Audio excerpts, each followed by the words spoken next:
안녕하세요, 여러분. 이번 유닛에서는 제너레이터 사용하기에 대해서 살펴보도록 하겠습니다. 제너레이터는 무엇일까? 제너레이터는 이터레이터를 생성해주는 함수입니다.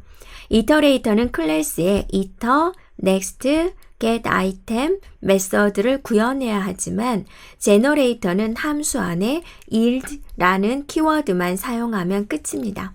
제너레이터는 이터레이터보다 훨씬 간단하게 작성할 수 있습니다.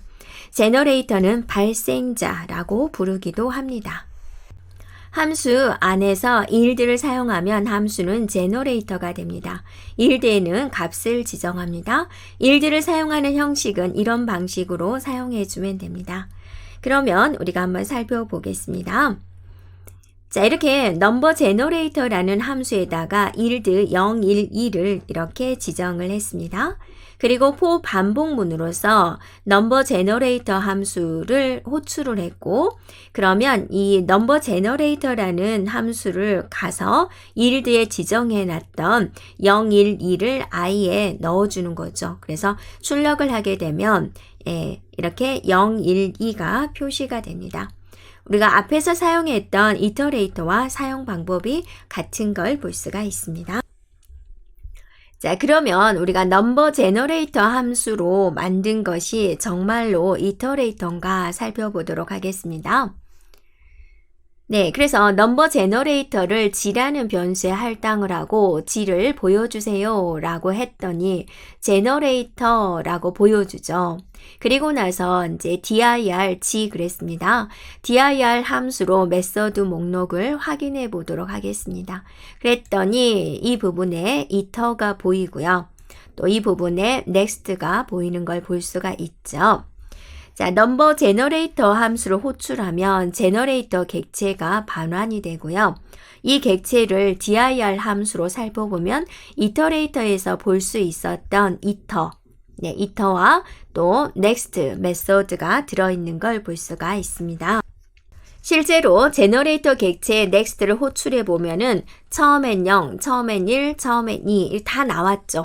그런데 또 next를 이제 써보면은 stop iteration 예외가 발생이 됩니다. 이터레이터 동작과 여러분이 동일한 것을 이제 느낄 수 있습니다.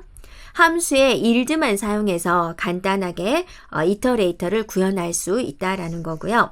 이터레이터는 메서드, next 메서드 안에서 직접 return으로 값을 반환을 했지만 제너레이터는 yield에 지정한 값이 next 메서드의 반환 값으로 나옵니다.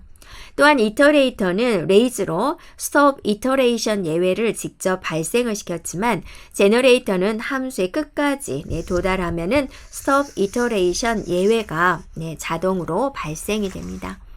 제너레이터는 제너레이터 객체에서 next 메서드를 호출할 때마다 함수 안에 yield까지 코드를 실행하고 yield에서 값을 발생시키는 걸 볼 수가 있습니다.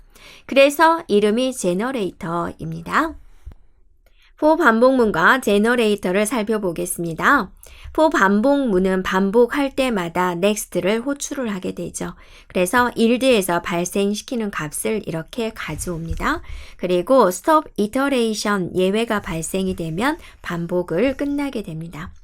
자, 제너레이터 객체에서 이터를 호출을 하게 되면은요, 셀프를 반환을 하고 같은 객체가 나오게 되는데 제너레이터를 호출을 합니다. 함수를. 그러면 제너레이터 객체에서 이터는 셀프를 반환을 하게 됩니다.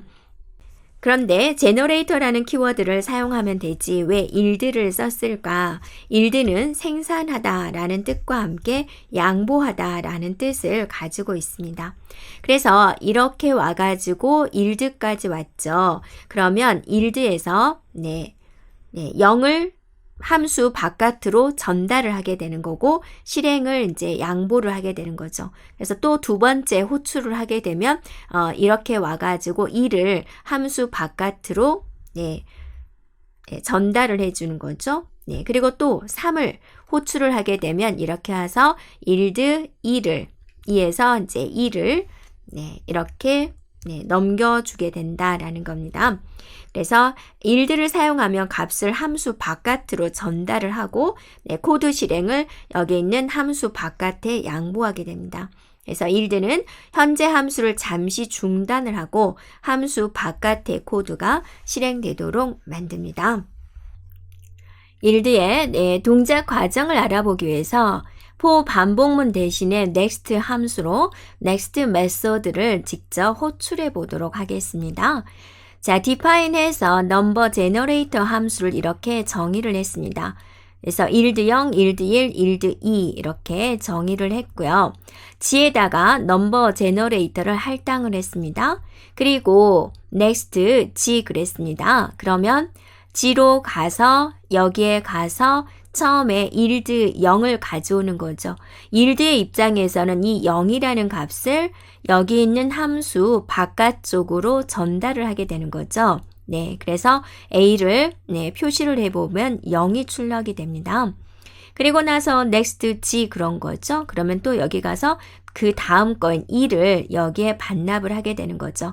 그래서 next의 반환값 1이 B에 들어와서 1이 표시가 되죠.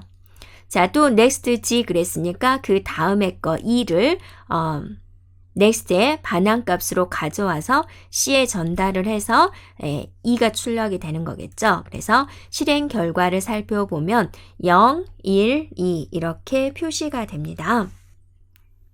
next와 yield의 동작 과정을 그림으로 살펴보겠습니다. G는 number generator와 같이 제너레이터 객체를 만듭니다. 그 다음에 A는 next G 해가지고 next G를 호출을 하게 됩니다. 그러면 제너레이터 안에 yield 0이 실행이 되는 거죠. 자, 0을 함수 바깥으로 전달을 해주고 실행을 양보하게 됩니다. 함수 바깥에서는 print A가 있습니다.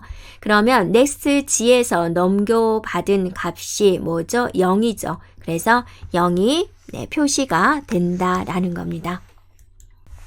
자, 값을 출력을 했으면 next G로 다시 제너레이터 코드를 실행하게 됩니다. 이때는 yield 1이 실행이 되고 숫자 2를 발생시켜서 바깥으로 전달을 하게 되는 거죠. 그러면 함수 바깥에서는 print B가 next G에서 반환된 값을 표시하게 되어서 1이 표시가 됩니다. 마찬가지로 값을 출력을 했으면 next G로 다시 제너레이터 안에 있는 코드를 실행합니다. 이때는 yield 2가 실행이 되고 숫자 2를 발생시켜서 바깥으로 전달을 하게 됩니다. 그리고 함수 바깥에서는 print C로 next G에서 반환된 값 2를 표시를 하게 된다라는 겁니다. 자, 이렇게 제너레이터는 함수를 끝내지 않은 상태에서 yield를 이용해 가지고 값을 바깥으로 전달할 수가 있습니다. 자, return은 반환 즉시 함수가 끝나지만 yield는 잠시 함수 바깥의 코드가 실행되도록 양보를 해가지고 값을 가져가게 한 뒤 다시 제너레이터 안에 있는 코드를 계속 실행하는 방식입니다. 여기까지 제너레이터와 yield 알아보기에 대해서 살펴보았습니다.